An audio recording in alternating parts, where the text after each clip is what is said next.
Mike O'Mara, Radio Entertainment. You can listen to The Mike O'Mara Show at MikeO'MaraShow.com. Well, what have we here? It's a podcast. Fine. And what excitement we have today. It's The Mike O'Mara Show with Mike O'Mara and Rob Spiewak. Now, here's Mike.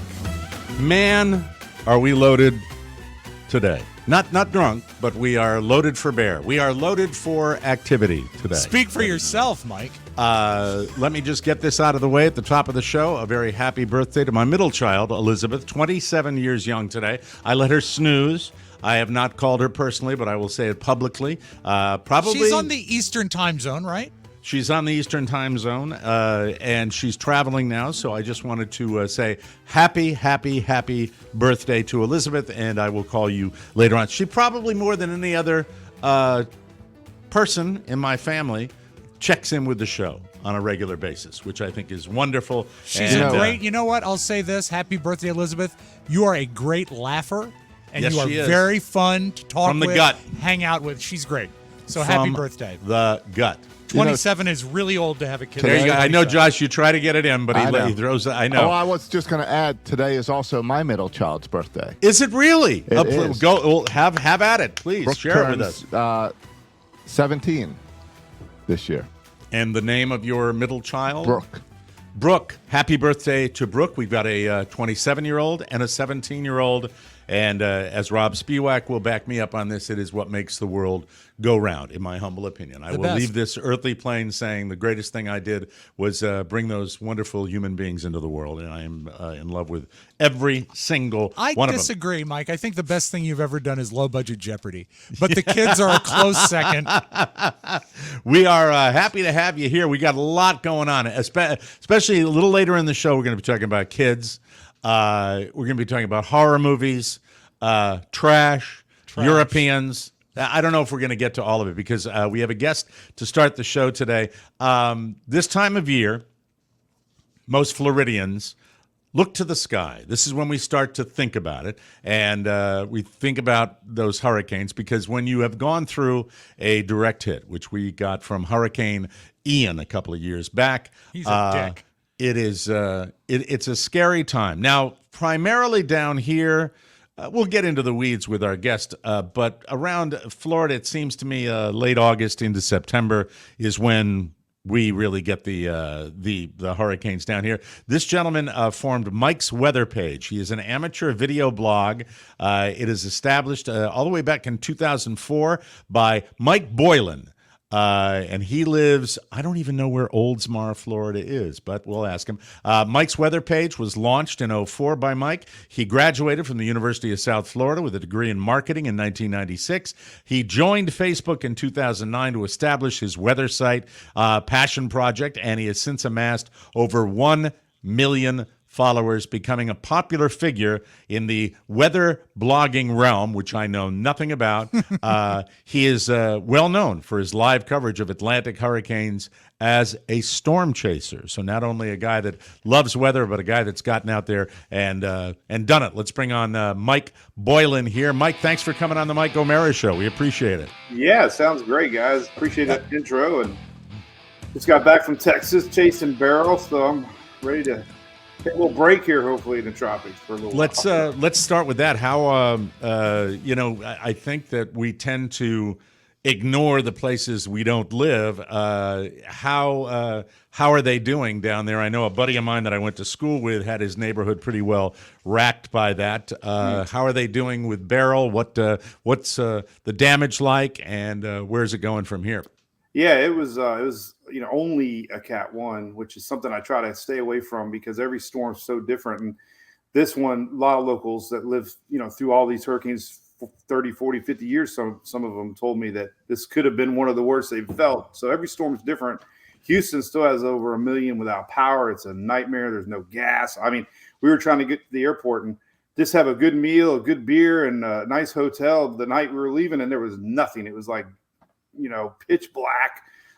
We were lucky to fly home, and it's rough. They've all the way. They had 203 tornado warnings from Texas to New York. I mean, it was crazy. Wow. Second most tornadoes the most tornado warnings since I've been back in like 2004. So So, and we're talking to Cat 1 when it made landfall in Texas. So, the idea of it doesn't matter how strong the hurricane is, it can spin up these tornadoes for just thousands of miles, right? Yeah, nuts. Yeah, and that's the thing. I mean, we always focus on that landfall, but there's other areas that are always affected. Inland, and every storm's different. But Ian, big old storm. The east coast of Florida got flooded. People had no idea, and No idea.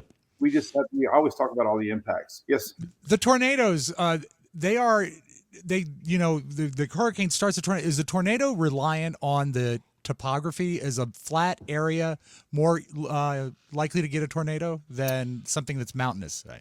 typically, this is a little different because New York had their highest tornado count in history yesterday. I think they had 44 tornado. I missed that. I had That's no crazy. idea that it was spinning all the way up there and still affecting people. When you mention, first of all, you're a guy that has been doing this for a long time, and when people are making arrangements to get out of Dodge, you're booking a one-way flight to Dodge to figure out what's going on with this. Ian is. I did a documentary. I often reference it when I'm talking about hurricanes, Mike, on the show, that talked about they've gotten pretty good, the forecasters, at forecasting track. Mm-hmm. But at least the way I've observed these things, when it comes to intensity, no one's really dialed that in as far as it can be, tens of miles offshore, and then all of a sudden it just pops and explodes. Have you found that to be the case with the ones that you've been chasing? So many times. Michael was one that rings a bell because the first few forecasts had it as a tropical storm hitting the Panhandle, and that was 3 days before early forecast, and it ended up a 5. That was Mexico Beach, right? Yes. Yeah. Okay. And what I've been learning over the years too, talking to folks that are affected by these storms, a lot of people see that first initial forecast and then they just don't look at the news again. And I had so many people down in Fort Myers with the same thing on Saturday. It was going to the Panhandle. Never dreamed it was going to hit you guys. And the problem with Ian, which I can't preach enough, is the talking points were it was going to be a weakening hurricane, going to hit Friday, going to hit the Panhandle. So I think everybody's perception, even down in the Urals area, was it's going to be weakening. It's going to be Friday. Well, it turned. So when it turned, it hit 2 days earlier because now it's not going to the Panhandle, and it was still a major hurricane. So it was like, oh my God. So the messaging, I think, is something that we can all get better at. And we saw this storm, this week ramp up at the last second. I compared it a lot to Hurricane Sally hit the Panhandle a few years ago. So you're 100% correct. Intensity is, there are models that I share that I believe in. It's just the NHC makes really small steps in their intensities. And I think sometimes they're a little too conservative on the worst case. Okay, that's interesting to me because one of the things, Mike, they tell you down here in Florida is have a plan. And the plan that I've had since I moved down here about a decade ago is get out of Dodge and get out of Dodge early. And it has served me well and my family well to, know that you can always turn the car around and come back. But if you're caught in the middle of this. Mike, you have your shutters. I don't get me started. That is, it's funny. There are two things that I worry about. The dealing with another one of these things and my neighbors getting racked. And I have people that less than a mile across the street from me experience this in a lower lying area to where my buddy Z was 9 months getting his house fixed because his house was basically destroyed by floodwaters, where over here, slightly higher, and on the other side of the Tamiami Trail, and did not get that. I want to talk to you about are we in a state now, in your opinion, and you're not a meteorologist, but you're a guy that is just as good as a meteorologist because you live and breathe this stuff, and you get right into the belly of the beast. Do you believe now that even with cyclical weather patterns, that we are now officially in these storms are here to stay for greater intensity and greater frequency, and we're there now, and there's no sign that that's going to be letting up anytime soon? Well, there are 20, 30, 40-year cycles in the weather, AMO. I think it's a cycle that some study that we are at the peak of one of these warm trends. And what you're right, whether we're in it for a long time or not, it seems like since I started really doing this in 16, we started out with Harvey, and it's just like every year we've had one of these major storms. And even last year, even with El Nino, which is supposed to bring less storms, we still had Idalia. So these water temperatures, I think it really comes down to these water temps. They just updated their forecast again 2 days ago from Colorado State, and they even bumped more. Now they're calling for 25, which means 22 more to come. So the waters are a big thing, and you can't deny the waters are just warmer than a 30-year average. Now, what they were, 100 million years ago, no one knows, but based on 30-year averages, we are above that. And I think we saw that with Beryl. It blew up in the Caribbean. Yep. It blew up in the Gulf. And so we're in those times. This year is going to be interesting because I'm not one to worry, but I do believe what we just witnessed with Beryl, when we get to those peak months, like you mentioned, beginning August, September, October, that's when it gets real. And I think the one thing, my messaging is something I'm working hard on. I'm being a Floridian. I've been using this quote, like, don't be stubborn. And we've in Tampa Bay area, we've evacuated 3 times, and nothing ever came. Mm-hmm. So people are just sick of that, but I'm afraid that Mother Nature, there's no rhyme or reason why they turn. They turn at the last second, but one year it ain't going to turn. And that's kind of what, Floridians think they're tough and they can beat the storm, but you can't mess with storm surge, No, and I'm glad you mentioned storm surge, because being through one of these with Hurricane Ian and experiencing the video on the local news of the people that were body surfing 8 hours before this thing hit landfall. And then at Fort Myers Beach, where they were talking about people that drowned in their attic, in their upper level of their home. It happens instantaneously. And it doesn't, to me, Mike, when you watch this, it doesn't, how should I describe this? It shows up, but everybody thinks that it's like a tsunami where the storm surge comes on. No, what it is like if you were getting water in your basement that just wouldn't stop, and it just rises and rises and rises. Horrifying. And it's that's what kills people, as most people know. And you have to make the preparations for it, and you have to err on the side of self-preservation and being safe and keeping your family safe and getting the hell out of there. I'm glad, Mike, you've gotten over your stubbornness, because I remember when you moved to Florida and you'd tie yourself to a tree every time there was a storm. But no, but seriously, going back to when you said we're in a cycle right now, and did you say an AMO cycle? Yeah, I don't study it. The weather patterns, weather-wise, we are such a young country, and I have to imagine that we don't have valid data for a long stretch of time. Well, but I remember the hurricane in 1938 going back to Connecticut. You were just a boy. I was there. No, but there was a reservoir back in my childhood home, and I used to fish out of a pond. The pond was formed after the 38 hurricane. Talking about records. Blew out. With the rain and everything, blew out the dam that held the water in the reservoir. My house was on very close to a reservoir. And can you ever live anywhere safe? Ever? But Mike, what I wanted to ask is, do we have any statistical records, even averages, that show that there was a cycle of warmth like this in, say, the last 200 years? Well, I'm glad. Thank goodness for Google, because I didn't want to sound a bigger idiot than I usually do. But the AMO is a 40-year cycle. You can Google it, but they do note it's been occurring for at least the last 1,000 years. So there are a lot of documents about this, and I've seen graphs, and it's based on water temperatures, basically, anomalies. So 20, 30 years from now, but if you think back, like we had Hurricane Andrew in Florida in '92. Yeah. And really, I don't remember much until 2004 when this all started up again. So we have had cycles of inactivity. All right. But, man, it just seems like right now there's more people living on the coast. That's a big factor. So, I think that the impacts seem worse now because we have more people living along the coast. We have more concrete. flooding is obviously that water can't drain very fast. Those are things we didn't have to worry about when Florida didn't have anybody living here. So, Yeah.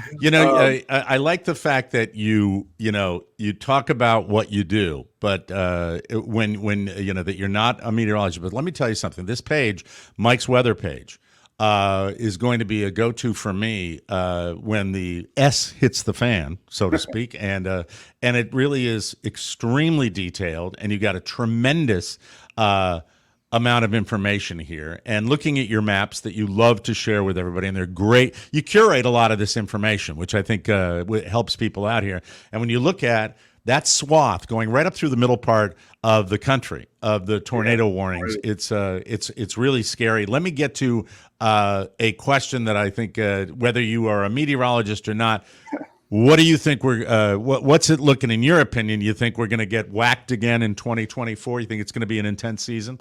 I can't see how it's not. Yeah. I compare these La Nina years that we've had, and everything pushes more west during a La Nina year. We have a stronger Bermuda high, so a lot of Floridians know that's when we have that strong Bermuda high set in, and they're already talking about a huge heat dome over the Atlantic. It's a wall that the storms can't. They go around this Bermuda high, and unfortunately puts everybody in the path. And we've already so it's pretty much, we're talking New Orleans through the Houston area, Mexico, right. The Yucatan Peninsula, so it'll move these a little bit more in that direction. Exactly. And the storms that normally recurve that don't hit anybody, maybe Bermuda, those are the ones now. The East Coast even has more of an impact, because the East Coast really hasn't had any storms in a long time. I mean, the Carolinas, have had them in the past, but it's been a really long dry spell for them. So, Mother Nature, I always find figures out a way, and history repeats itself. Where we got to worry, and I'm most concerned about it, I look at these long-range temperature models and precipitation models, and September, October, that Western Caribbean is where we need to worry in Florida. Once these cold fronts start coming down, they lift systems and turn them northeastward. And that's what happened with Texas. We had a cold front this week that lifted Beryl, and a lot of models didn't pick it up. The almighty Euro kept saying Mexico. It was the outlier. So there's a little common sense with tropics in tracking. Ian was the same way. There was a front coming down, and I don't know, the models didn't see that, but that's why October for us, and we got to worry about that Western Caribbean, because storms lift out of there and turn towards the Florida West Coast. And it is the West Coast. Hallelujah. As far as your weather page, and I see you've got spaghettimodels.com. Is that yours too? Or is that's yours too? Is that an Italian website? What is that? No, the spaghetti models. Remember the one that shows where things are going and that type of stuff? What's being silly? Because I always like to get to people's motivation. It's obviously a fascination of yours, but what do you want people to get out of, you got 1.5 million subscribers. What do you want followers, I should say, what do you want people to get out of Mike's weather page and spaghettimodels.com? What are you trying to do with your daily activity with this? Well, I think it's just the messaging. I try to share a little bit of my thoughts and possibilities. I think that's the number one compliment I get from people is they like to know all possibilities. Mm-hmm. I explain the whys. And sometimes it's right. And I remember doing a video with Ian, even Sunday morning. I rarely do this, but I just had a bad feeling for Florida West Coast. So I just want to be another source for people to get all the possibilities and, educate a little bit from what I've learned along the way, and hopefully trust, and one thing I do a little too much of is put more than just weather. But, I love relating to the people and, families and, going out to baseball games, having a beer. So it's kind of like we're friends. Our little community is really special. I mean, I meet people all around the country now, and it doesn't matter where I go. It's like Mike, and I don't know. It's just we become like a really little niche, with the weather world. And when you storm chase, do you run into the same people at every storm? Is there like the people come from all different directions? Do you get to know people when you arrive? Yeah, I've become friends with Reed Timmer. He's a real famous tornado chaser. Mm-hmm. Cantori and I seem to bump into each other now. We become friends. And, That's funny. Somebody had a chalkboard one time. They're like, we love Mike Sawyer Page and Jim Cantori, just not together, you know. You see these two guys in an airport, you know you are effed. That's the way that goes down, you know, all the way.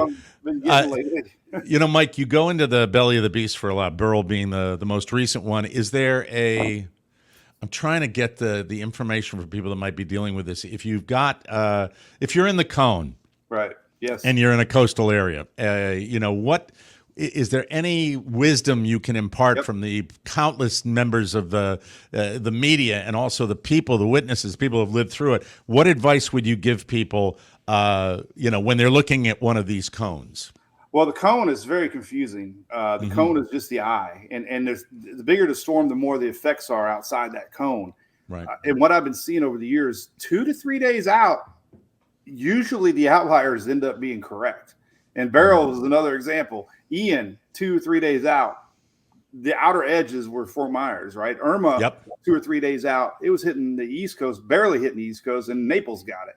I can go on and on and on. So I think we can't focus on the center of that cone. And I got data to show people that the outliers end up being right more than wrong. And when I say outliers, I mean, let's say you get 10 spaghetti models, but you have 1 or 2 way over here. Sometimes those are the ones that end up being correct. And it's the weather that's always changing. So I think, you know, don't ever turn your back on these things and expect these things to intensify. I mean, I can't tell you, like Idalia last year, they weren't expected to be anything. It turned into a major. So you're correct, Mike.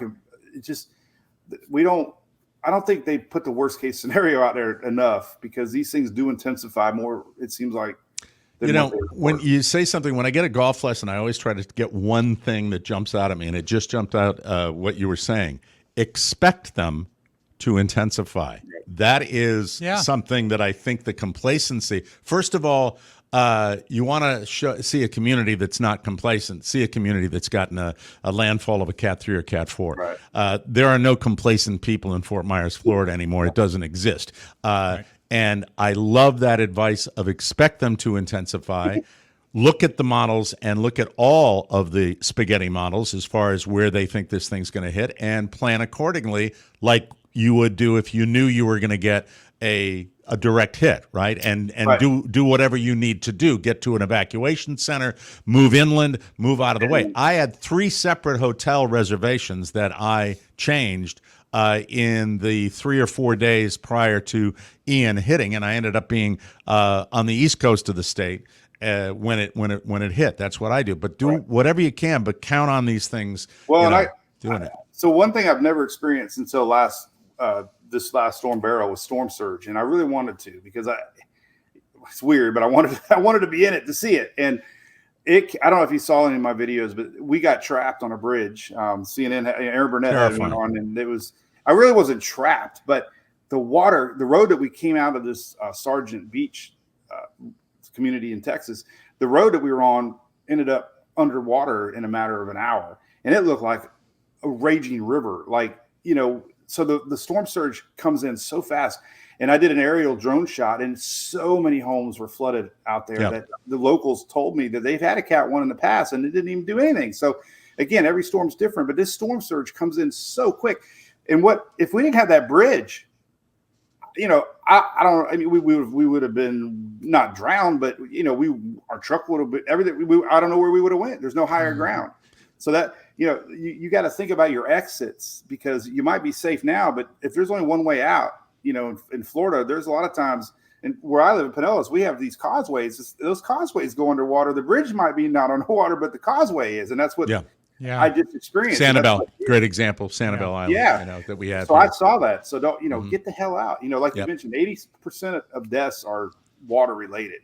Surge related. And the smartest advice that we've all learned from, and they're saying go tens of miles to evacuate anymore, not hundreds, because the storm likely will follow you. It's just get the heck away from the water, Get away from where the storm surge is going to be. And it isn't, you're talking, tens of miles. You go 20 miles in the other direction of the coast, the odds are much better for you than, but it's amazing how far inland down here in Southwest Florida, how far inland the water went. It was stunning, Really. Well, the rivers. So I got inside info before the storm that our ground saturation was 98%, and there was a lot of worry about it, and never thought about that. And that water had nowhere to go. We had that's another factor.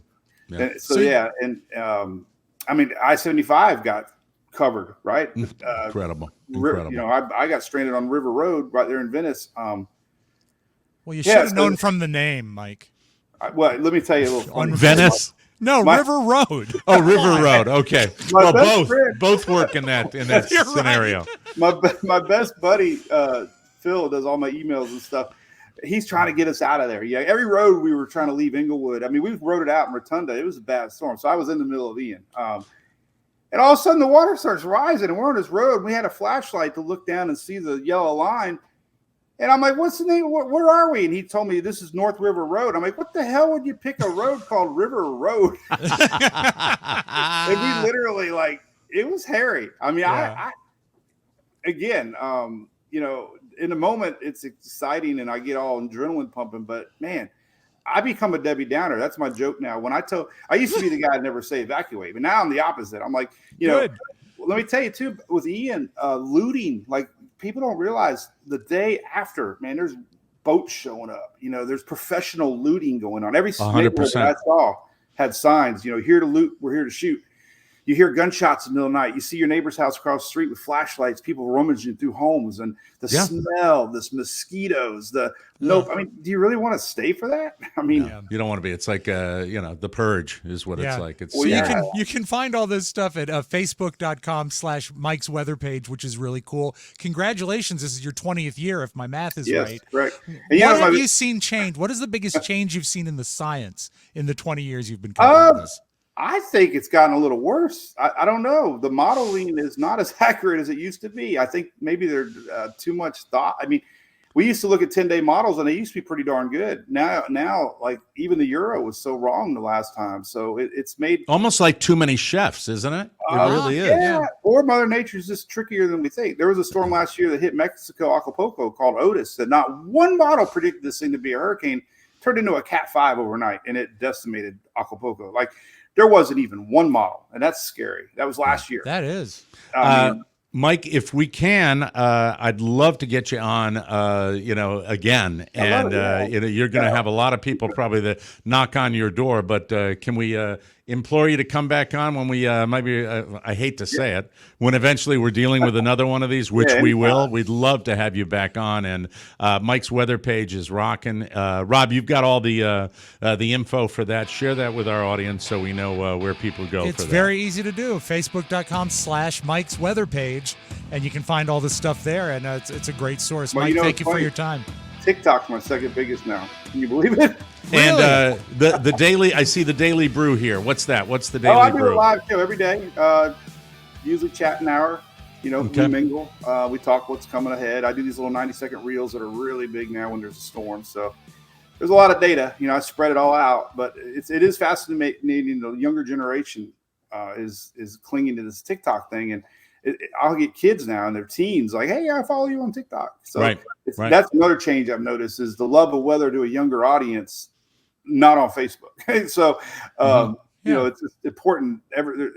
Every platform has its own niche. And I think hitting that is the new change that we need to adapt to. Well, I love talking to you. I mean, really, it's so fascinating, and you're so down to earth, and it really is a fascinating subject and something we all have to be more aware of. Mike's weather page. Mike, we really appreciate it. Mike Boylan, thank you. Where exactly is Oldsmar? Is that near Bradenton? Is that near? Well, I was born in Bradenton. You were born in Bradenton. Okay. But, Oldsmar is the top of the bay. It's right next to Tampa, basically, to the west. Okay. So we're sandwiched between Clearwater and Tampa. Yeah, and that's the worst flooding. If we ever get hit with one, we're in the worst area because all that water shows up the bay right to me. Tampa Bay, right? Just sucks into Tampa Bay. And right. It was founded by Oldsmobile, a little tidbit, which is amazing. Oldsmar was? Yeah. Do you drive an Oldsmobile? No. But, don't think they make them anymore, do they? I don't think they do. I'm talking about a vintage one, maybe. Rob. Oh, of course. Yeah. All right, Mike. Thank you so much. Thank you, Mike. We will continue to follow you. Thanks for being so generous with your time. And check out Mike's weather page on Facebook and TikTok and everywhere else. Thank you, Mike. We appreciate you coming on the show. So long. Boy, He's that's great. it's what we live down here in Florida. It's the way it always goes. And I found him on TikTok, but not for weather, for his dancing videos. And they okay. All right, there he is. You could, and I know. As soon as you heard Otis, I know you wanted to do a Mayberry. I know you. I know you. I know you. Mike, you're wrong. I thought of my mom's dog. Oh, Otis. He's a good boy up He's in a heaven. take a poop in heaven. Otis has been dead since we've been working together. Long time. There he is, Otis, up in heaven. We appreciate that. Can I just share a moment I had? There's a place that's called, what is it called? Doc Ford's. It's a local chain of restaurants here, and they have them. There's one on Sanibel. Is it a fish place? It's a fish joint, and it's it's right on Estero Bay, right over the causeway, before you get to Fort Myers Beach, and one of the greatest experiences I had, and Rob, you remember when I went down to Fort Myers Beach and I took that video, yes, and I took all those pictures, and the storm surge came in, and there were these huge shrimp boats, steel-hulled shrimp boats that were lifted up and thrown a half a mile inland into the parking lot. It was stunning. Probably not half a mile, probably a few hundred yards, but they're still, all so out akimbo. of context. Yeah, they're all akimbo, and it was the early reports on this is that the Fort Myers Beach shrimp business has been destroyed. It will not come back.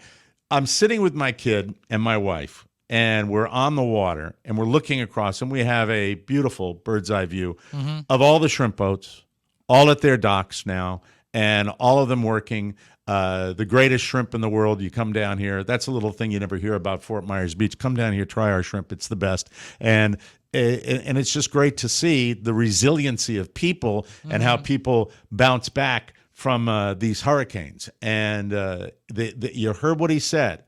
Expect them to intensify. I don't care what you do. Everybody down here likes generators, and Josh is a Floridian too. They like generators, and they like hurricane shutters, and they like storm windows and all that stuff. Do you have a generator, Josh? I have a small one. I don't. Okay, enough to get us on the air. Yeah, about that. Plug in the fridge and the computer. I'll be on the road in a motel somewhere, so I'll be able to do it. But I have the advantage that I'm more inland. So am I. So yeah. So I still get out of Dodge though when these things are coming in. I've left once, and I think that when you're talking about being inland, it's not necessarily imminent danger from the water. What it is the infrastructure. And when the power grid goes down, and when there's no gasoline, and you're not able to get gas, and you can't get an electric vehicle charged, and you can't get drinking water, and you can't do all that. That's another reason when these things are coming into town, you get the hell out. What Mike err on said the side of that. That I can't believe we've never really approached before is the post-hurricane looting. That's horrifying. There were two things my friends over in Sanibel dealt with, and three actually. The looting initially, a lot of that went on. The other thing, when people were trying, the causeway was taken out by Hurricane Ian, and people that lived over at Sanibel wanted to get over there to check on their homes, and these guys in flatboats or any kind of boat were charging exorbitant. Like it's literally a mile across to get over to Sanibel, and they were charging $1,000 to ferry somebody over to get there. No, I'm free. Yeah, the American way. Yeah. And then the other thing, unscrupulous contractors. If you go down to the beach area, still make sure somebody's got a light, because they would come in, say, "We'll help you out. Can you give us a deposit for materials?" And then they're gone. They're in the wind. So people prey on the people that have been through the most unimaginable tragedy they can possibly go through. And as you heard from Mike, who studies in his unofficial capacity as a weather chaser, we're going to get more before we get less. And I do hope there's a little dip, but you never know. You don't know. Well, I mean, they think could how say long it, and then we don't get them. Think how long it takes for a pot of water to boil on your stove. This is the entire ocean that is going up degrees. It's going to take a long time and a lot of stuff to bring it down even just a couple degrees. That notion is mind-boggling to me. It's funny. I see they're building a lot of apartment buildings down here in my area, and I see a couple of them being stick-built, which means made out of wood, and you just look up there, and I kind of shake my head and go, Cat 4, those aren't going to be I bet they're heavily insured. Now, Mike, about that's tough down here too. This Doc Ford, is he a medical doctor? I don't. Never had the privilege, But I I'll think tell you, someday, yeah. I'll give him a plug. If you come to Doc Ford's, which is a touristy kind of place, sure, ask for the Yucatan shrimp. It is the best shrimp dish down here. Can you thumbnail it for me? I love it. What's that? Can you thumbnail? I mean, is it spiced? What is it? It's a secret sauce. It's a secret recipe. That you can eat. You can eat. Okay, that's a good time. Always get to that. We always get to that segue, don't we? We always do. It's always a good scene changer. No, it is so good, Rob, but they won't tell me exactly what's in it. But it's really peel and eat shrimp that are in a sauce. Yes. And you pick them up and you can eat them. Do they serve with rice or anything? French bread. Said that like to me, Bibonnet. I like to eat French bread. Did you know Americans pay about twice as much for their wine as the rest of the world? You might want to know why. I'll tell you why. Because laws dating back to Prohibition ensure the right of wholesalers to make big, phony margins. That's crazy. That's why you pay a lot for wine, people. Listen up. This podcast is sponsored by Naked Wines. Naked Wines is a subscription service that seamlessly connects you to the finest independent winemakers on the planet, so you get a box of the market's best quality wines for a fraction of the price you'd normally pay in stores. Plus, you can pause or cancel at any time. Go to nakedwines.com/TMOS and click Enter Voucher in the top right when you get to the website. Then enter TMOS for both the code and password to get 6 bottles of wine for just $39.99 with shipping included. That's $100 off and less than $7 per bottle. Nakedwines.com/TMOS and use the code and password TMOS to grab 6 bottles for just $39.99. Nakedwines.com/TMOS. Remember, code and password TMOS for $100 off your first 6 bottles. Cheers, everybody.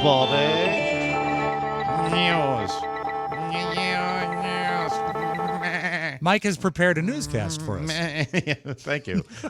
Hit the thing. Where's the thing? Do the thing. Play the thing.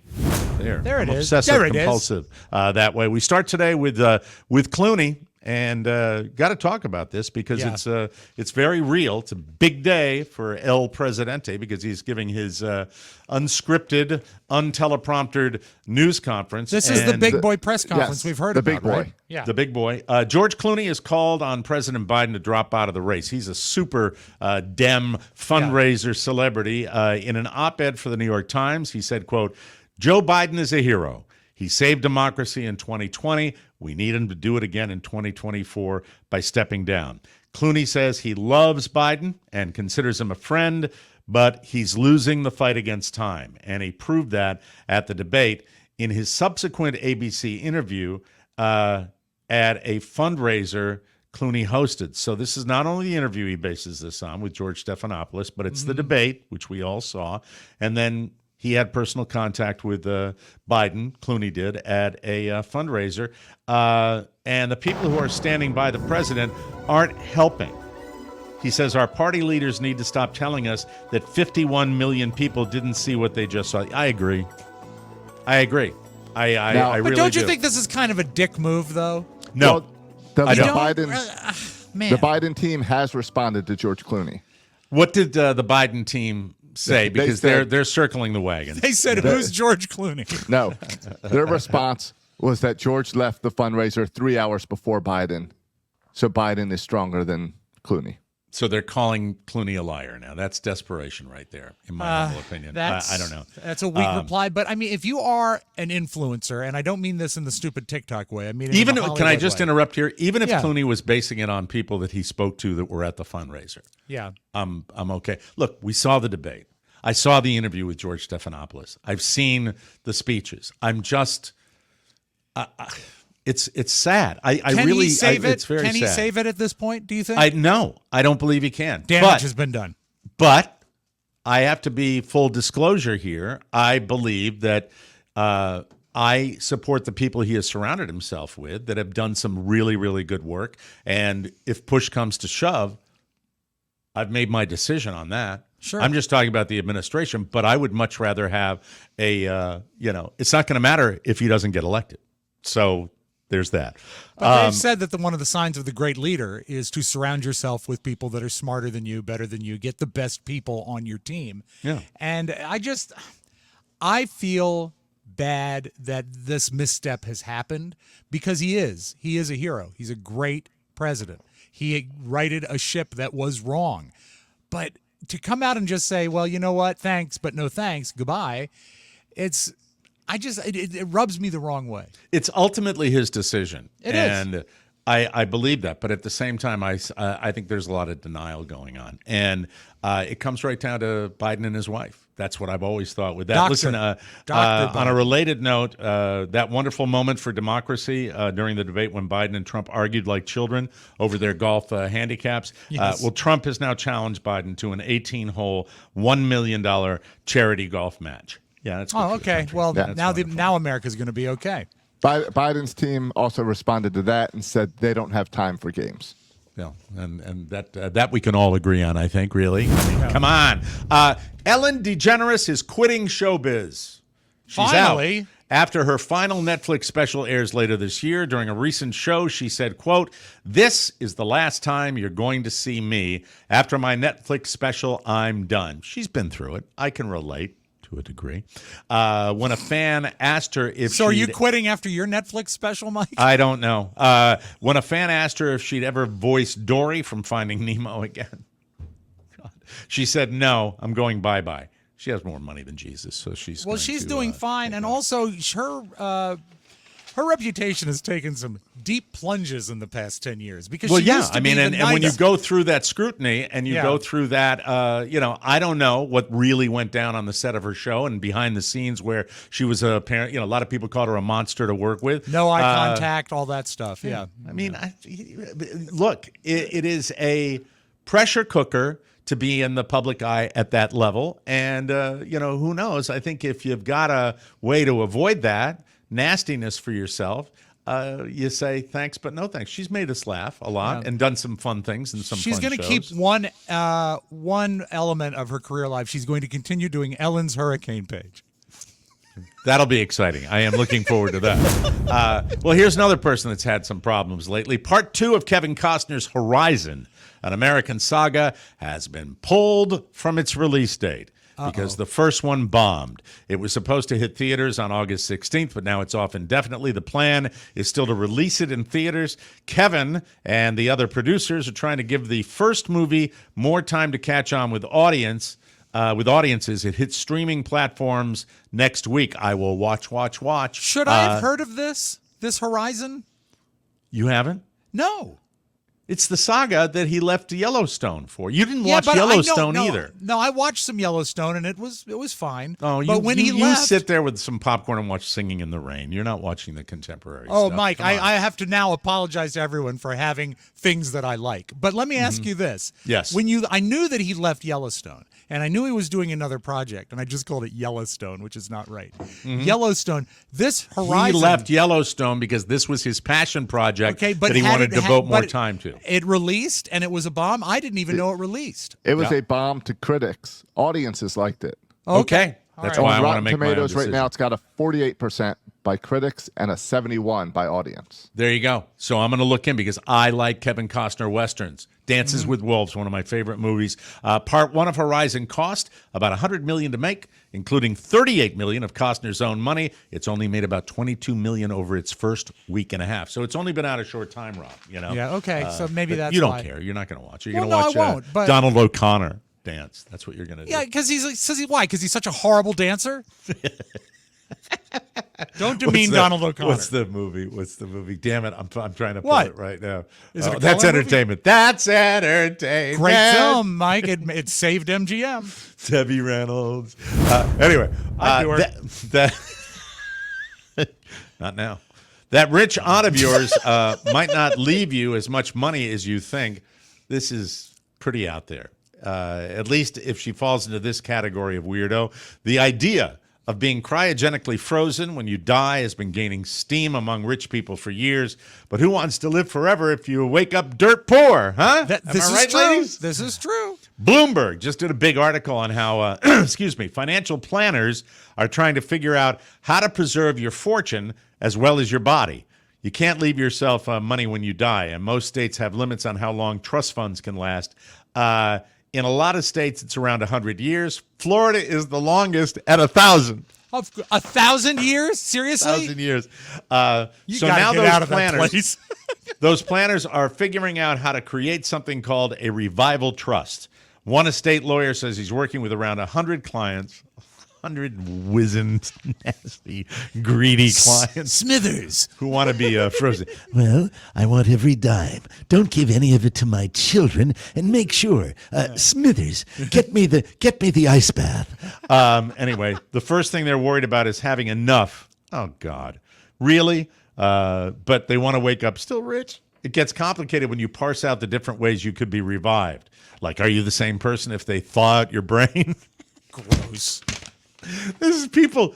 I mean, when you go, you go. That's the way I'm looking at it. Do you have any interest if when you die, and God bless you. I hope it's a long time from now. Thank you. I appreciate it. Right back at you. Yeah, I know how much you mean it. When you die, do you want to come back?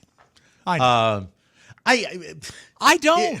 When it's done, it's if done. they kept my brain alive and I would be able to experience what the future is like, I don't know. We know it's one of the great mysteries. Josh is going to keep your brain alive just for the podcast, but we don't want the body. Josh is a religious individual. He is a believer and has a great deal of faith, which my mother had, and that it means that if you're messing with this, you're ignoring the fact that there's a reward afterwards, which for many Americans is a big deal. So Although, Mike, I don't know. I'm not a definitive answer on that. If you're thinking far enough ahead that you're leaving yourself money when you die, you might not be getting a reward. You might be going to hell.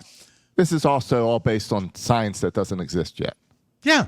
It's based on somehow being frozen. It'll be like a shrimp putting it in a dish, And I would like a nice big plate of Yucatan Mike. Yucatan Mike. There's a 76-year-old guy in Michigan. He's trying to plan for life after death. He's putting $100,000 in a revival trust. Never even heard of that. The rest is going to his daughter and a foundation he set up. So you could have a rich aunt that wants to keep it all, but maybe she could give you some money even in death. At what point do they give up on revival? Like that 100,000, does it just sit there? It's the same. It would be given up on just the same way your memory goes away, which is very sad. I thought about. I think about death at my advanced age more than most people, and when you get to great grandparent level, after that you're not even a memory. Right, but it's sad, but it's true. Unless you're Ben Franklin or something. The bank holding that 100,000 is not going to forget you. No, but they'll steal it and keep it. Well, will they pay interest on it though? I imagine a good revival trust will be earning money while you're dead. You know what? Just continue to walk in the path of the Lord. That's what I say to everyone. All right? And I mean that. A dealership in Connecticut, a car dealership, is in a world of hurt after a couple of employees pulled a Ferris Bueller and took a rare 2018 Chevy Camaro out for a joyride and totaled it. The Camaro only had 989 miles on it, and the owner had taken it to the dealership for some kind of service. He gave explicit instructions that the car was not to leave the lot. That didn't happen. Its service advisor and another employee took the car out, had a mustache with a ponytail. And I know that the service, it couldn't have been an oil change because you only get them every 3,000 miles. Exactly. The car had been appraised at $97,000. By who? By the appraisals, the people. It's a vintage car, Nah. and it was a complete loss. The driver was ticketed in the crash, but the dealership is in much bigger trouble. The Camaro owner has filed a lawsuit against them. There's no word on the damages, but it's probably safe to say they exceed $100,000, ladies and gentlemen. I bet it was a red car. Little red Camaro. Finally today, a person in Pueblo County, Colorado, about 100 miles south of Denver, has been infected with Bubonic plague. Of all the plagues, Mike, bubonic is my least favorite. A spokesperson for the Pueblo Department of Public Health and Environment said in an email Tuesday morning it was bubonic plague. Earlier announcements had been more general, stating that it was just old plague without the bubonic. Like a standard old plague? What is that? I don't know. The infection was initially reported on Friday. The department said the person was hospitalized for bubonic plague. Let's see. But their condition improved. Because plague is endemic locally, it's hard to pinpoint the source of the infection. Bubonic plague, which wreaked havoc during historic pandemics across Europe and Asia, is caused by the Yersinia pestis bacterium. It is transmitted by fleas, often carried by rodents in the wild, including rats and prairie dogs. Plague occurs when infected fleas bite people or when humans touch or skin an infected animal. Well, no need to worry. Who touches rats anyway? Mike, you own a rat. You own a rat-eating snake. No. My rats are sanitized. They're defleed. Are before they? I feed them to the snake. We have to take I was a just break. thinking that maybe your weight loss was based on plague all of a sudden. Are you ready for a Mike Douglas, Tiger Woods moment on the show, Rob Spiewak? Are you ready for a prodigy? I love when you bring Mike Douglas moments to the show. Well, it's the only one I can remember where a little kid was kind of a pride. This is from bowling last night. I have video evidence of a 5-year-old who was a bowler. You're not going to believe this. It's the coolest thing to watch.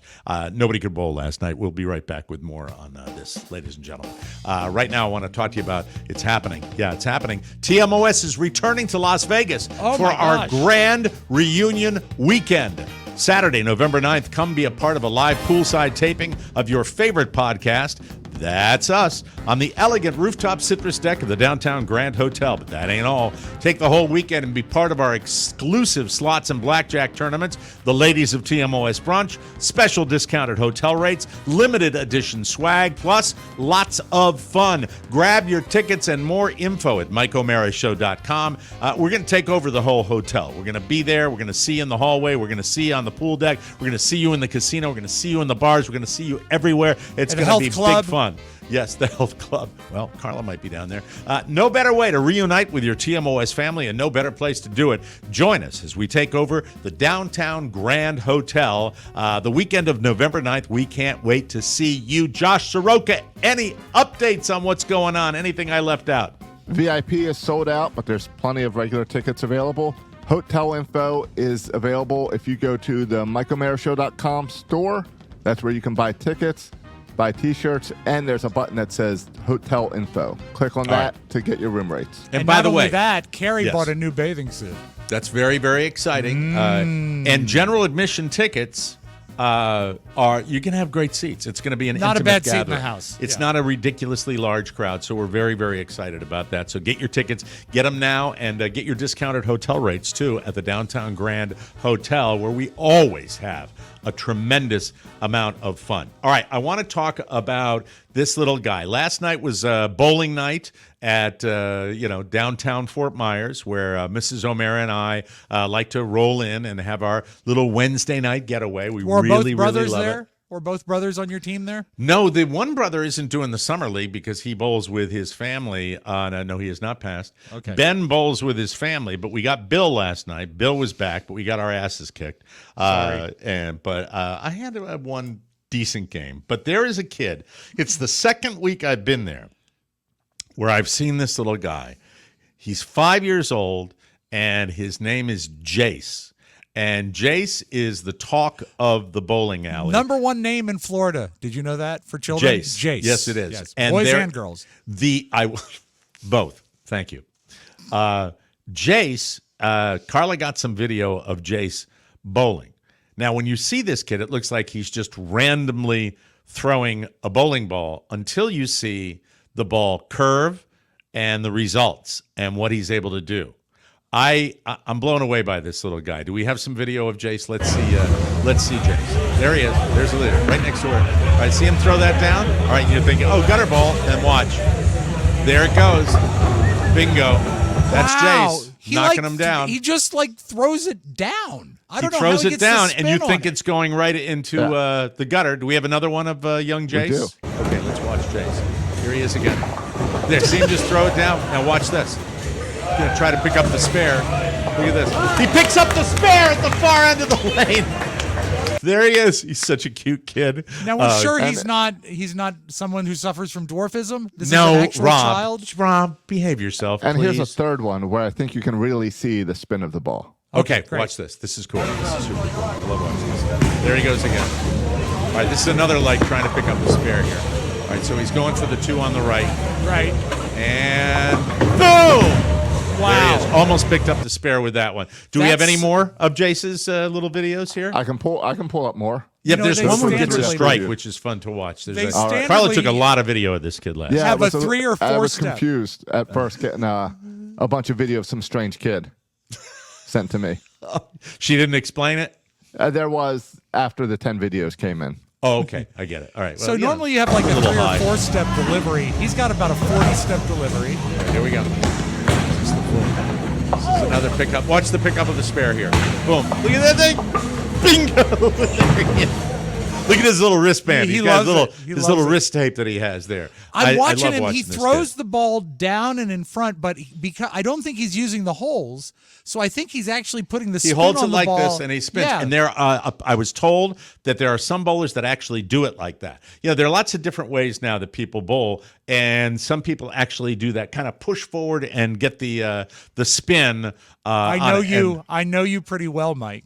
yes. Did you try that style last night? I was talked out of it after the third. But drink. you were about to.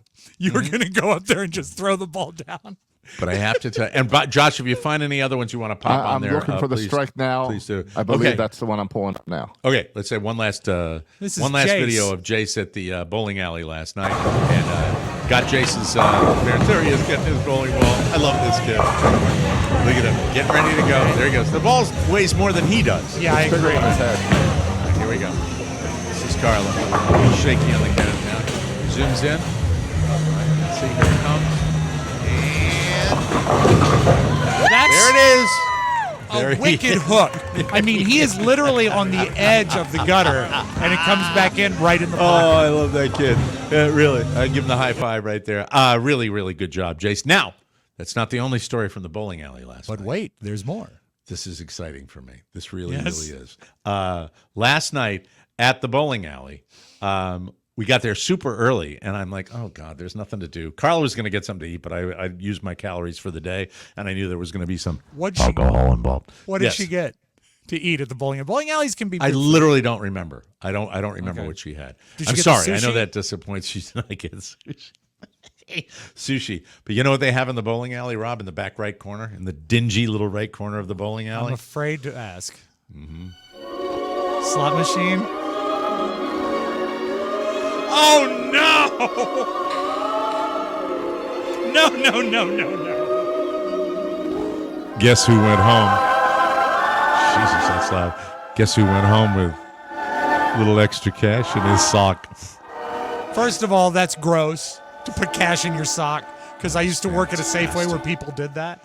Oh, But I'm so addicted. I really am. It's is it a disgusting. proper slot machine, or does it give you a voucher that you need to cash out with the guy at the desk? You have to go to the bar and cash out your it's voucher, like, but it's it's still, like the slot machine in my 7-Eleven. yeah, it's but not it's still great. well. $200 is great, isn't it, for a $20 investment? Right? You'll give it back. I know I'll give it back, but it's nice to you've How many you've rolled the bones before. I know. I know. It's there's- just I feel that's it's predatory. How many slot machines do they have? maybe four little Okay. ones. Okay, we'll see. The Buffalo one is out for service. I can't wait till that comes God, in next my week. stepmom Kathy loves to play Buffalo. I will be getting back to. I think we'll be arriving early now. It's a new dimension. So not only do we have a child Noon. prodigy, Not only do we have a child prodigy, but we have, we have slots now. It's fantastic. Oh, and the Red Sox A's was on the television. I said, this is like the greatest place I've ever been. Even though I think the Sox lost last night. Josh, did they? I'd have to double check. I'm not sure. But it doesn't matter if the Red Sox he lose. Doesn't know I don't exactly. know. what The Orioles happened. lost. I know that. They do. Oh, And I know. Okay. You just won't have to bowl anymore on bowling night. Yeah, I know. You're just gonna go. Which will help my team enormously. Oh man, it was one good game, and then the rest was disaster. So bowling fun from everybody. We got to take a break. I'm just, Mike. I'm excited that you found that. I want you to keep us up to date each week of what happens. What, my slots or my bowling? Yeah, your slots. You're right now 200 plus, and that's nice. Okay, Rob, do you want to do Circle of Trash when we come back? Yes, got to talk about it. Circle of Trash, ladies and gentlemen, because here at the Mike O'Mara Show, it's hurricanes, it's child prodigies, and it's really refuse. That's what we do on this show. Some might say it's a lot of refuse each and every day. I refuse we'll to right talk back. about it. In a world filled with distractions like slot machines, child prodigies, bowling with children named Jace. it is truly refreshing to find something wonderful, and because life can be overwhelming. Introducing Magic Mind. It's the mental performance shot. See, I got to take it. He's opening it now. He keeps it chilled, you know. It's revolutionizing productivity with mushroom nootropics. I'm going to have some of them right now. Yeah. Mike is taking a shot. He does it in 2 sips. That's the first sip. And here comes... Nootropics Adaptogens Essential Vitamins. You fooled me. The second. It's delicious. Is it not delicious? Magic Mind helps you stay focused, clear, productive while reducing stress. What sets Magic Mind apart? It's backed by over 200 scientific studies and was developed over 10 years. Magic Mind is crafted with precision and care with organic ingredients, time-released caffeine, and stress-reducing herbs. It's the key to unlocking your full potential. Plus, with a risk-free guarantee, it's never been easier to experience the magic for yourself. Unlock your full potential with Magic Mind. Right now, there is a limited-time offer that gets you up to 48% off your first subscription or 20% off a one-time purchase with code TMOS at checkout. Claim it at Magic Mind. There it is, that nice little shot right there. MagicMind.com/TMOS. Now, you were talking about refuse, trash. What is happening with your trash collection? Well, no, it's not my trash collection. It's do you remember in the Lion King, The Circle of Life? Oh, yeah. I believe in my neighborhood there is a circle of trash because some years ago, you've been to my home. Yes. And the kitchen is connected to like a family room, and it's a good area. It's a good space. Right. And by Carrie's desk, there is a spot where we have through the years. It's an adobe, by the way, for those of you that don't know. It's made out of like a mud compound. Yeah, and that's why the drought has been great for us. The walls are so hard. Mm-hmm. When it rains, they get gummy. Yeah, because you didn't seal it possibly. I did not. No, Thompson's water seal. It didn't work for that product, so it really becomes and a how's little the muddy. mulch? Mulch is done. Mulch is beautiful. That's fantastic. Good, you're a homeowner. Yeah. Thanks for holding that and shaking it in your mouth like a figure 8, Josh, like a pit bull. From 4 months ago. It's done. But happy birthday, Carrie, or what is it? Happy Mother's Day. Mother's Day. The Mother's Show. You're being silly. The Mommy Show. Or as Robert once wrote on a Mother's Day card, happy birthday, Mom. Happy birthday, Bob. So there's an area where we have had a table. At one point, we had like a dining room table. It was a bit of a tight fit, but it was great because, if you want to sit down and eat, you can eat there. And we also have you don't want to proper put the couch in there. No. So Carrie has, we got rid of our proper dining room table. We got rid of this round dining table. And what she did is about probably 4 or 5 years ago, spent $40 and bought a high, almost like a bar, a pub table. I know what you're talking about. Square. High top. Yeah. And with 4 We call chairs. them in the bar business high tops and low tops. And they are extraordinarily uncomfortable. And I don't like sitting up high when I eat. And you can't use because you're a man of larger carriage. That's why. True. Yeah, the gravity pulls my ass. Really, when you and I, back when we were really heavy, when we go into a restaurant, we don't want to sit at a high top. No, you want with a our booth. legs hanging down. We want to. You know it's true. We went. I'm sorry, that will not do. Can I have the banquette, please? Can I have the booth, and can you give me one with an unattached table? Unattached table and a place for me to put my leg up to elevate my leg. Go ahead. This bar, this high top, this pub table has been there for 4 or 5 years. I think we paid like literally $40 for it. We had to go pick it up. It was a little beat up. It looked okay. You know what it looked? It looked like someone had antiqued it. It looked like it might have been beat up on purpose. Right. But I never liked it because Carrie really just sees it as another surface to put stuff on. And I like a clean kitchen. I will let her slide on a lot of things, but as you know, I am a certified kitchen manager in Montgomery County, and I like a clean kitchen. Well, she says, I want to get rid of the pub table. I said, great. We can throw it away this week. She says, no, I'm going to put it on Facebook Marketplace. And I said, I don't know that we can get anything for something that we really just, when we bought it, we were saving someone from going to the trash. We paid them $40 so we could take it away for them. This is the same thing about selling the pipes that I might do on. So we put it on Facebook Marketplace, and we put it up for $20, which means we basically rented this thing for 5 years for $20. 5 people responded. And yesterday, someone came and bought our trash for $20. But one man's trash, another person's trash. But it's not trash. It's a functional table. It works. It does work. It's not falling apart, right? No, it's fine. But what they had to come, and it didn't fit in their Forerunner. And so they had to get from me an Allen wrench. Can 4 people sit comfortably at this table? Yeah. I mean, it's probably, I was going to say 4 foot square. And so I got them the Allen wrench, and this poor guy, he was older, and he said, oh, no, I'll take care of it. I said, he says, no, just give me an Allen wrench. And I watched him for 20 minutes take the legs off this table, 8 bolts with an Allen wrench. And he Can I ask you about the construction of the furniture? Yes. See, we've all put together different furniture in America. We've all done that. I have a past in furniture, you know. I mean, I know that when they came up with the joiners for furniture, where you put like the little round it locks in with a quarter inside turn. the wood, so it's metal on metal as opposed to metal going into the pressed wood. With your Allen wrench, do you have that type of joinery this was a metal the cuff that held the bolt was sunk into the wood. That's why it lasts. Right. It's just and so it's in good shape. Nothing was broken? No, but it took him forever as he was kneeling down on his 78-year-old knees on a mat from his car to undo it. And I said, no, I got it. Put $20 in your pocket that you didn't have before, huh? That's true, but they got it, and the wife was bossy. The wife was telling him how to do it. She says, "Are you?" Were they older or younger? Older, 78. He identified himself. God bless them. They're on a fixed income, Rob. I'm sure she found it on Marketplace and dragged them over to do it. Yeah, it's exactly. You nailed it. But the greatest thing is, at one point, he was getting frustrated because, as you know, we're in the middle of a heat wave up here in Washington, D.C. I had carried the stuff down to the garage, so it was only 10 feet to carry it, and I helped him carry it to the car. But he's down there sweating, trying to get these bolts out with an Allen wrench. He says, honey, I think it's stripped. And she says, are you sure you're turning the bolt the right way? Oh, no. And then there was a pause that I saw myself in. No, he was, and I would have told him. Was it stripped? He just needed to change the size of the Allen wrench. Okay. But I saw myself in 20 Allen wrenches. I do too.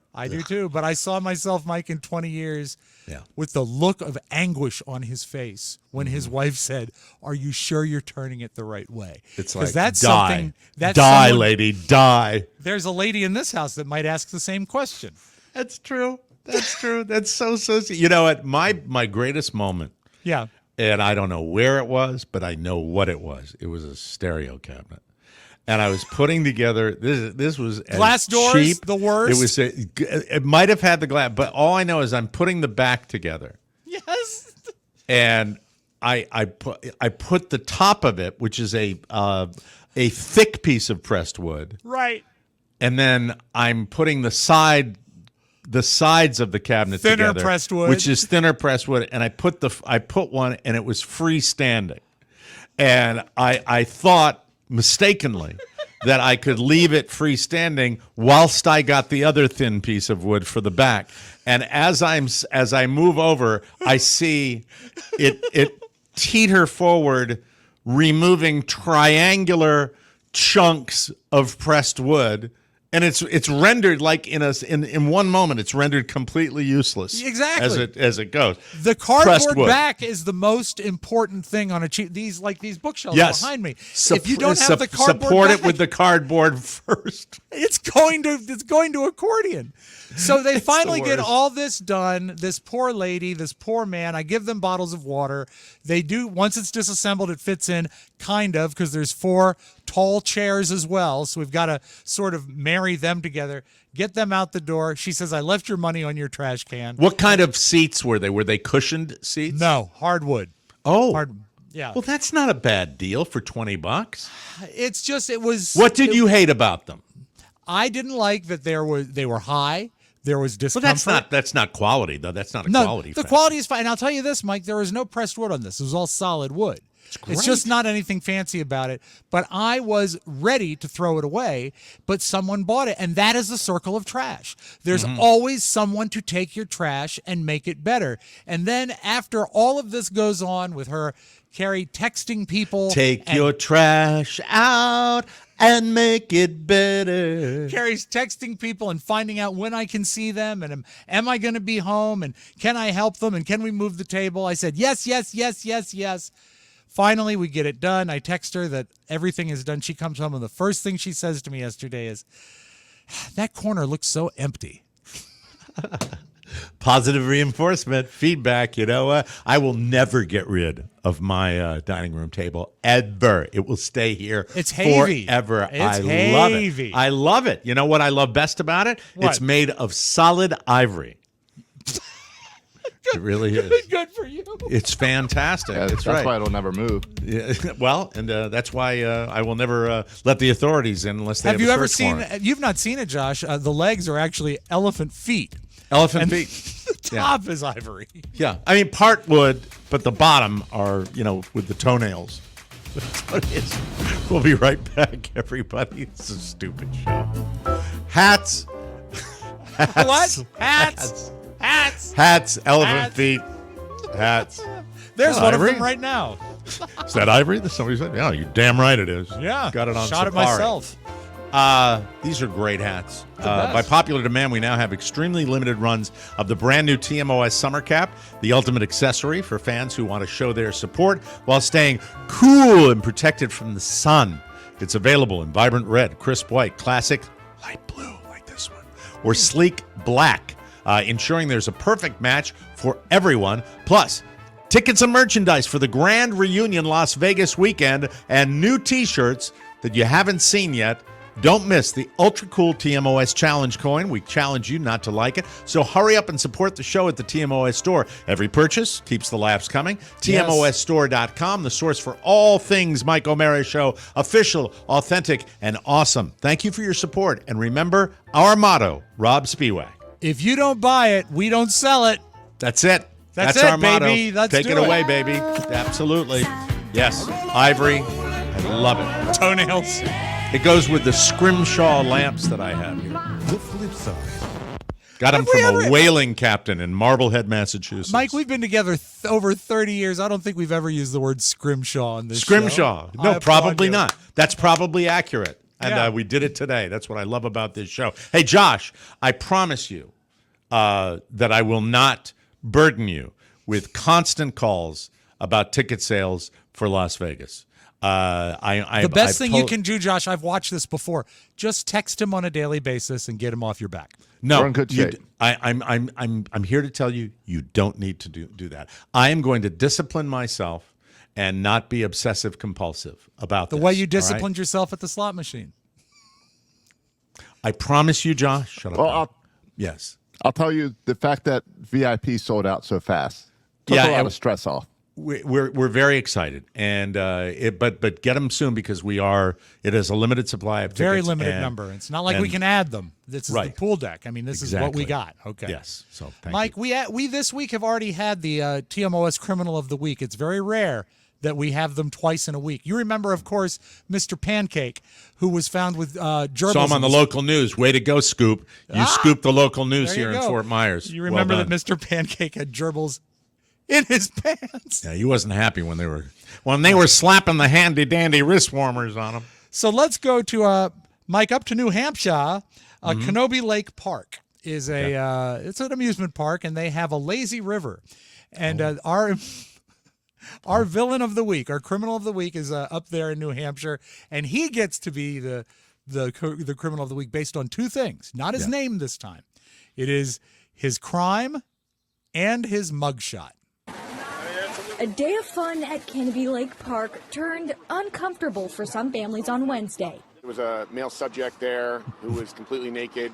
That man was later identified as 74-year-old John Carabello from Somerville, Mass. Police say he'd been lying out naked by the wade pool for several minutes around 6 p.m. A number of people had seen this, including children, and that they had reported that dude. to staff, who then reported I it to the know. police. When officers got there, they arrested him. Yes. When the officer arrived, he spoke to the individual. The individual was an older gentleman from Somerville. He was arrested for indecent exposure, and he was so intoxicated that later he was taken to the jail as a protective custody. Police say they believe he'd been drinking for a while. There he is. You know what? What? Are you like me that, when you see somebody do something like that, the severely intoxicated part, at least there's a reason, right? Maybe by some chance he wakes up in the morning full of regret. I certainly hope so. He did apologize, but the police did say that there he is. If he wasn't drunk, and he went to the Hooskow, in prison lingo, he qualifies, even though he didn't touch anybody, as a diaper sniffer. And the diaper sniffers they don't do well in prison. No, they're hated. They are hated. It looks like an AI-generated photo if you just put in a description of what the guy's crime was.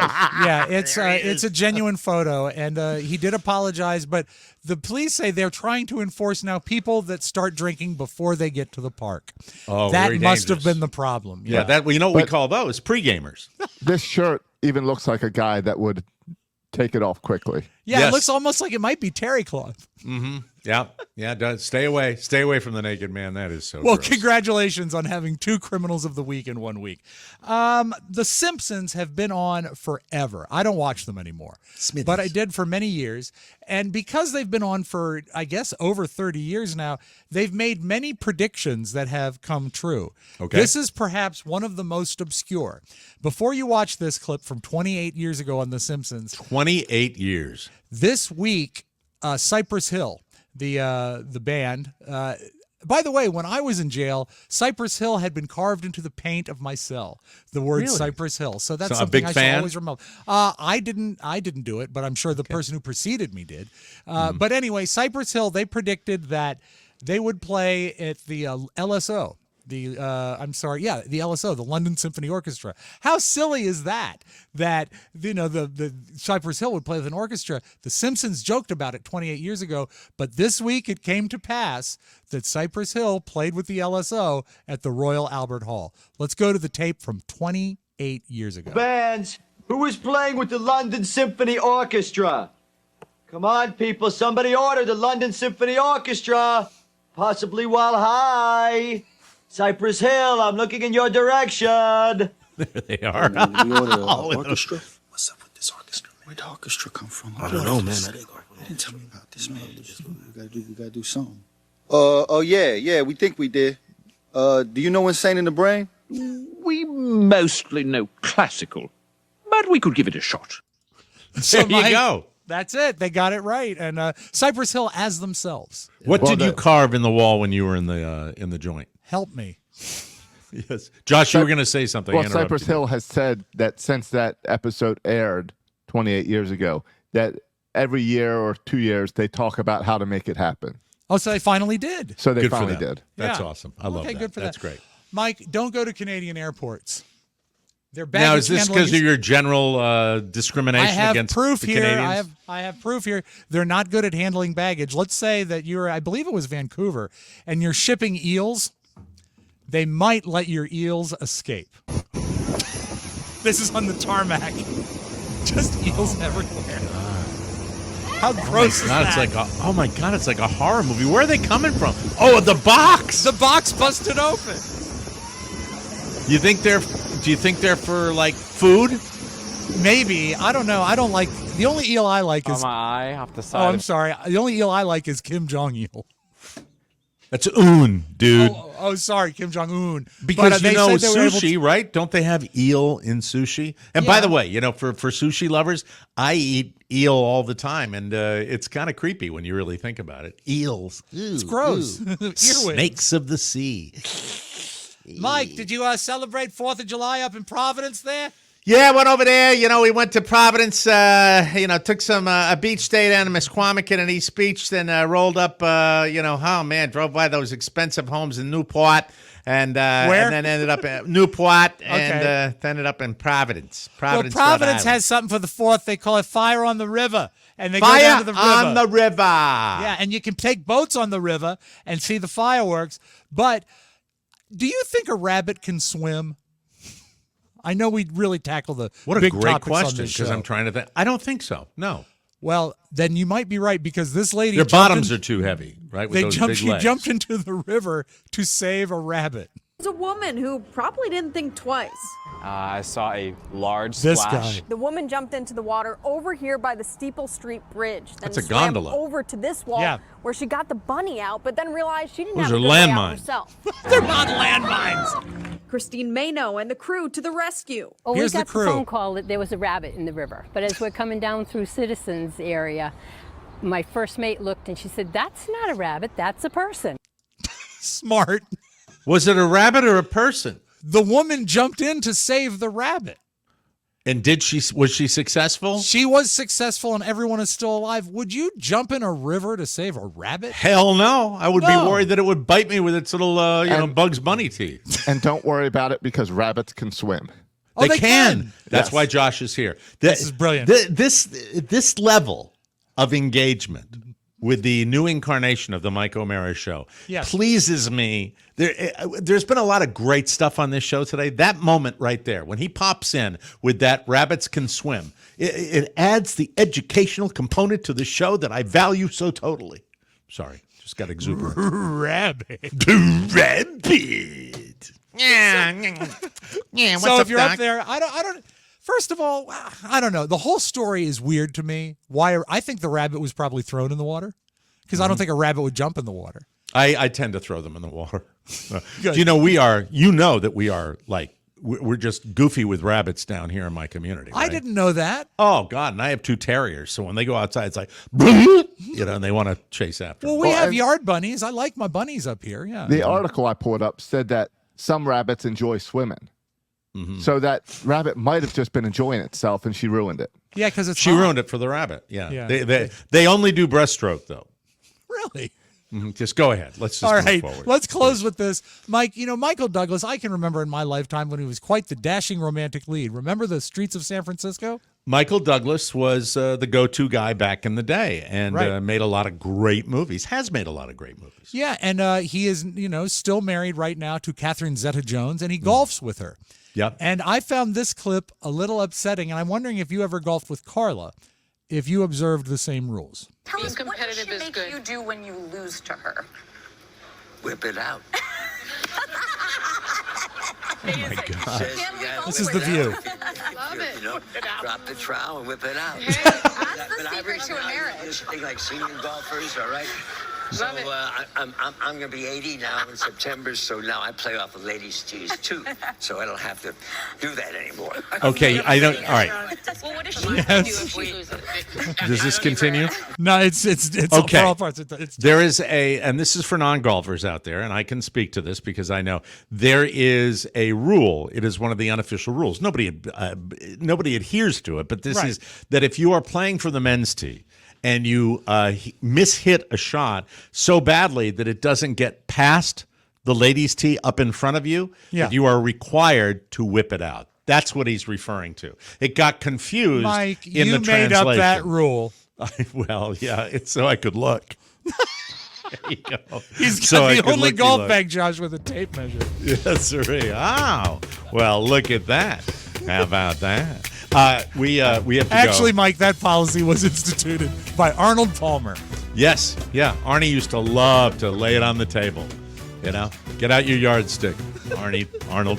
Have a great time with our bonus show tomorrow, ladies and gentlemen. We'll be back with a brand new bonus show episode. And thank you. The tickets are still on sale for our grand reunion weekend at the Downtown Grand Hotel in Las Vegas, Nevada, with a live podcast and also slot blackjack tournaments, ladies brunch, all that good stuff. Go to MikeO'MaraShow.com and they will direct you where to get tickets to that weekend. It's going to be a great weekend with tons of activities for you as we literally commandeer an entire hotel. What about the 5 or 10 people that'll be there without our group? They won't know what hit them. Anyway, it should be a lot of fun. They will be with our group by the time they check out. Oh, they will. That's the way promise. our group is. Yes.